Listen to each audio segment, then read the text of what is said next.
آج کا ہمارا موضوع ہے ایشیا، یورپ اور جنگیں۔ چائنا کی معاشی ترقی کا راز یہ ہے کہ وہ عام شہریوں کی ضروریاتی زندگی کی اشیاء تیار کرتا ہے، جبکہ امریکہ جنگی ساز و سامان بیچتا ہے۔ آرمز اینڈ ایمونیشن بیچنے کے لیے ضروری ہے کہ دنیا میں یہ جنگیں ہوتی رہیں تاکہ اسلحہ اور جہاز بکتے رہیں، امریکی معیشت بہتر ہوتی رہے۔ دوسری عالمی جنگ میں برطانیہ نے اپنے جاسوسوں کے ذریعے جاپان کو امریکہ سے لڑوا دیا۔ امریکہ نے 2 ایٹم بم گرا کے جاپان کو شکست دے دی۔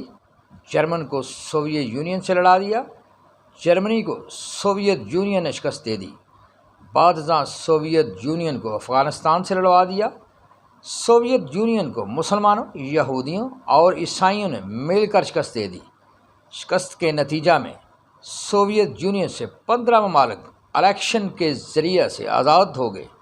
افغانستان کی جنگ کے منفی اثرات، مثلاً معاشی اثرات، نفسیاتی اثرات، تعلیمی اثرات، غیر صحت مند زندگی کی صورت میں افغانستان اور افغانستان کے ہمسایہ ممالک یہاں تک کہ پورے ایشیا پر ہوئے، جبکہ امریکہ دور ہونے کی وجہ سے محفوظ رہا۔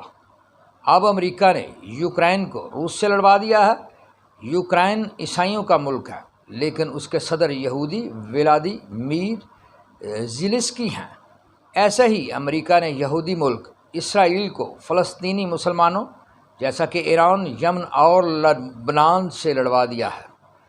روس یوکرین جنگ کے منفی اثرات روس اور یورپ پر ہو رہے ہیں، جبکہ اسرائیل اور فلسطینیوں کی جنگ کے اثرات پورے ایشیا پر ہو رہے ہیں۔ خاص طور پر مسلمان ممالک پر شدید قسم کے اثرات ہو رہے ہیں۔ امریکہ واحد ملک ہے جو جنگوں سے آمدنی حاصل کرتا ہے۔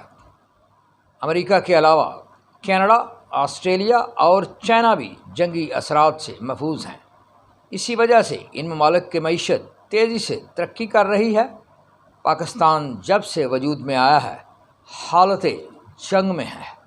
جنگ بھی ایک اہم وجہ ہے پاکستان کی معیشت بہتر نہ ہونے کی۔